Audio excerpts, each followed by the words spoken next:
Nah, Dok, ini Hmm. ada lagi pertanyaan, Dok. Dok, gimana kalau ada temen pinjem uang, terus kita tuh kan Hmm. nggak ada kayak apa ya perjanjian atau Kontrak ya. apa, adanya cuma Hmm. chatting gitu, Dok. Gimana tuh, Dok? Hmm. Chatting itu bisa dijadikan alat bukti ya. Jadi termasuk alat bukti, bukti elektronik, dan kalau Anda print ya itu sudah jadi alat bukti tertulis. Jadi itu sebenarnya bisa. Nah, cuman ya untuk kasus utang piutang ini memang paling dasar ya masalah hukumnya. Pasti dalam hukum itu kalau udah ada gugatan itu berarti ada prestasi ya, mau dalam bentuk uang atau pekerjaan kontraktor misalnya atau apa yang belum dilaksanakan atau dilaksanakan tidak sesuai atau tidak tepat waktu. Nah, itu maka itu saya selalu encourage ya. Gini, kalau memang kenapa dasarnya Anda nggak pakai kontrak? Pasti karena wah dok tuh teman nggak enak lah ya. Benar, Kedua benar. nominal kecil lah, nggak usah pusing. Nah, Anda harus stick dengan dua ini ya. Kalau memang dia teman dan nominal kecil, nah nanti kalau nggak dibayar ya udah relakan lah Iya, ya.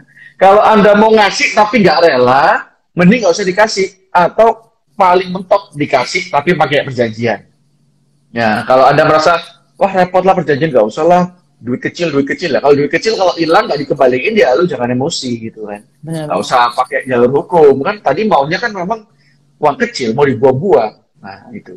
Jadi persepsi Anda tentang uang juga itu harus sehat. Ini nggak Oke. sembarangan gini ya.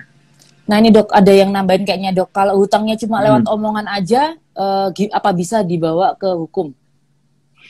Kalau cuma omongan. Jadi gini, syarat sahnya perjanjian, itu kan perjanjian ya berarti ya, utang piutang ya. Di hukum itu, kalau Anda lihat 1320 BW, itu nggak ada yang menyinggung bahwa perjanjian harus tertulis. Ya. Jadi, Hmm. dalam bentuk apapun, itu perjanjian itu sah. Nah, masalahnya kan ini, pembuktiannya. Kan nggak mungkin kita ke Iya, pengadilan itu kayak you say, I say kan. Ya iya, kan, iya, iya. pasti harus ada sesuatu yang membuktikan. Nah, itu harus ada saksi. Nah, kalau saksi minimal dua orang, karena kalau satu itu nggak berfungsi, nggak bisa dipandang saksi. Jadi kalau Anda cuma mau lewat omongan doang atau handshake deal, ya pastikan ada chatnya ya. Atau kalau nggak ada chat, ada saksinya yang menyaksikan langsung. Bukan terus Anda telepon, terus Anda cerita, bukan ya. Tapi kayak misalnya di kafe atau mana berempat, ya kalian jadi saksi ya. Uang mutangin si A Si A, ya. sekian. Dia janji ngembaliin misalnya Januari 2021. Kalau nggak ngembaliin akibatnya itu. Jadi Oke. harus ada saksinya gitu, minimal dua orang. Nah, tapi kan di awal kan tadi karena temen ya, Dok ya, jadi kan nggak ada kayak Mhm. perjanjian di awal. Nah, Ya, batasnya biasanya berapa lama ya, Dok? Kayak misalnya kita nagih. Sebenarnya idealnya itu berapa lama kita harus ngelaporin gitu, Dok? nah Kalau ini uangnya cukup besar ya, Dok? ya, kalau utang piutang itu biasa orang bilang, wah kamu kok nggak bayar saya pidanakan. Nah itu nggak bisa ya. Prinsipnya orang itu debitor itu tidak bisa dipidana, dihukum badan ya, dipidana karena nggak bayar utang. Jadi kalau memang itu utang piutang, pastikan itu ranahnya jelas. Ada merasa ditipu atau merasa diutangin, gitu ya.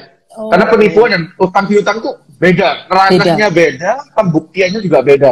Jadi kalau memang itu utang piutang, ya udah masuk utang piutang.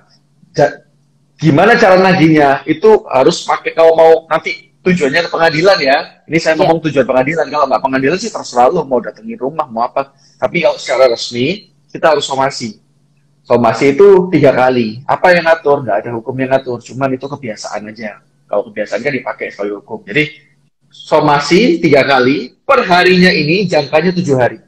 Somasi oke. 1, 7 hari kemudian somasi 2, 7 hari kemudian somasi 3, 7 hari kemudian tidak dibalas, ya, tidak ditanggapin atau tidak mendapatkan respon yang sesuai. Nah, itu Anda bisa ajukan gugatan. Tiga Oke, somasi ini sebagai dasar adanya utang piutang, ya. Jadi nggak perlu perjanjian pun kalau ada tiga somasi ini bisa jadi bukti. Kalau ada oke, hubungan utang piutang, nanti tugasnya si dia mau untuk membuktikan bahwa oh enggak, kita nggak ada utang kok, atau saya sudah bayar kok. Nah, oke. ini ada triknya nih. Triknya buat si debitor ini cara nakal sih. Tapi kalian hati-hati sebagai kreditor ya. Kalau misalnya Anda itu udah somasi ya, somasi kedua gitu ya. Atau nagih biasa lah, verbal. Kalau utang Anda 1 juta, jangan mau dibayar cuma 10.000. Ya. Karena berapapun besar utang Anda, kalau dibayar seberapa kecil pun nominalnya, itu udah dianggap debitur beretikat baik untuk bayar. Oh. Nah, jadi kita sebenarnya bisa mengganjal kasus-kasus pengadilan ya, nggak bisa digugat perdatakan kalau kita ini bayar. Jadi kalau kalian sih ngutang dengan orang, ya bayar sedikit-sedikit gitu caranya. Jadi nggak bisa dimasukkan ke pengadilan gitu. Jadi udah dibuat loh. Ini kan Oh. Anda bilang nggak ada debitur, nggak ada etikat baik itu membayar Pak. Loh mana buktinya? Ini debitur udah bayar, udah mulai nyicil sebisanya dia. Malah kita nanti yang dianggap sadis gitu ya.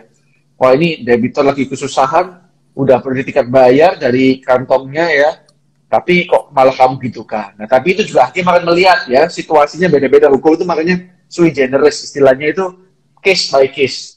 Kalau misalnya orang itu memang orang miskin, punya surat keterangan miskin, ya kita yang dianggap jahat ya. Tapi kalau orang itu datang naik BMW, terus bayarnya utang 1 juta, bayarnya 10 ribuan, ya pasti hakim menangin kalian lah. Yang punya piutang gitu ya.